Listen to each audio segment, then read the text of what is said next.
Assalamualaikum warahmatullahi wabarakatuh, and welcome to our presentation video about BJT. Joining us in this video, we have Fan Jiaen, Muhammad Taufik, Tan Jian Ming, and me, Izzat Fahmi Alfat, will guide you throughout this video. To begin with, let me explain about introduction of BJT. BJT stands for Bipolar Junction Transistor. It is a current-controlled device consists of three terminal semiconductor consisting of two p-n junction which are used to amplify and magnify signal. The three terminals are base, emitter, and collector. Also, there are two types of BJT, which is NPN transistor and PNP transistor. So now we are going to talk about constructions of the BJT. So BJT is a semiconductor device which is constructed with three dope semiconductor regions, which is the base, emitter, and collector. Most of the transistors or BJTs we use in real life are made of silicon and germanium. They are usually manufactured in two types, which is the NPN and PNP. There are two PN junctions at the transistors, which is the base emitter junction and the base collector junction. So what happens at the PN junctions are doping process will occur at that place, where it's a process of adding impurities into pure. Now I will explain to you the type of BJT configuration and their characteristic. There is three type of BJT configuration: common base configuration, common emitter configuration, and common collector configuration. Common base configuration characteristic. The common base configuration produces a low input impedance while producing a high output impedance.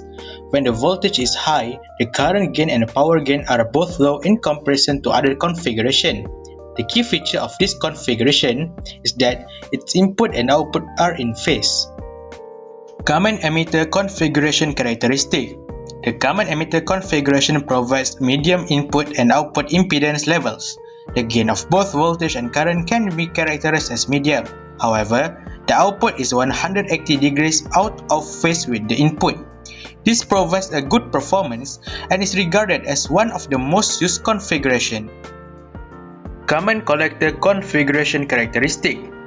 The common collector configuration is also known as the emitter follower because the transistor's emitter voltage follows the base terminal.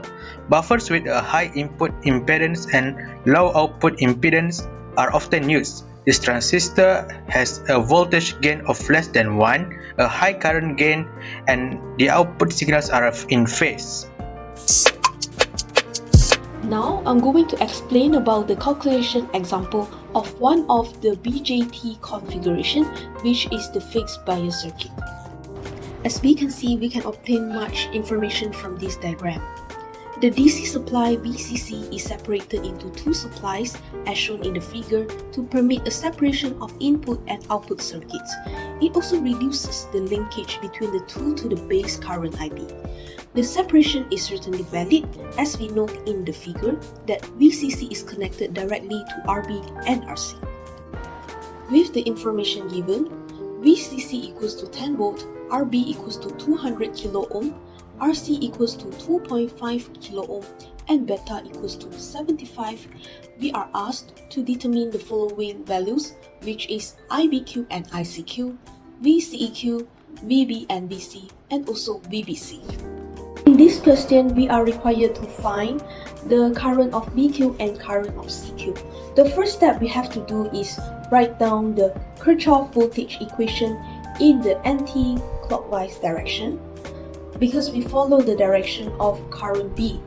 And with substituting all the values of VCC, RBQ, and VBE, we get the equation which is 10 minus IBQ in the bracket of 200 kilos minus with the 0.7, which is the voltage of the base emitter, equals to 0. And with this, we know that current BQ equals to 10 minus 0.7 divided by 200 kilo, and IBQ, which equivalent to 46.5 microampere, and we get the answer of current BQ.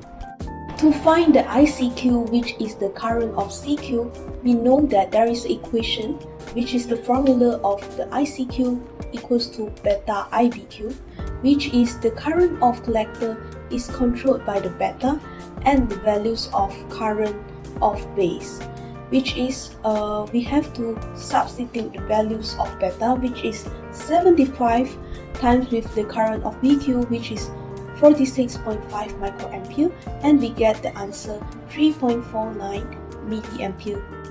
In question B, we are required to find the values of voltage of collector ammeter, and applying the Kirchhoff voltage law in the clockwise direction around the indicated closed loop, we will get the formula of VCC minus ICQ times with the RC minus VCQ equals to 0, which means the VCC minus with the current of CQ and the resistor of C minus with the voltage of collector ammeter, we will get a 0. With substituting all the values of VCC, ICQ and resistor of collector, we can get that VCEQ, which is the voltage of collector ammeter, equals to 10 minus 8.725, and we will get the final answer of the voltage of collector ammeter, which is 1.275 volt. In question C, we are required to find the value of voltage of base and the voltage of current. Since the VBE equals to VB minus VE, and when the VE equals to 0, then VBE will equivalent to the VB, which equals to 0.7 volt. With the value of VCEQ, we can also know that VC equivalent to VCEQ, which is also equals to 1.275 volt. Now we proceed to the last question of this fixed bias circuit. We have to find the value of voltage of collector base. With this, we know that there is a formula that VCB plus with the VBE equals to VCE, which means the voltage of collector base plus with the voltage of base ammeter will get the result of voltage of collector ammeter.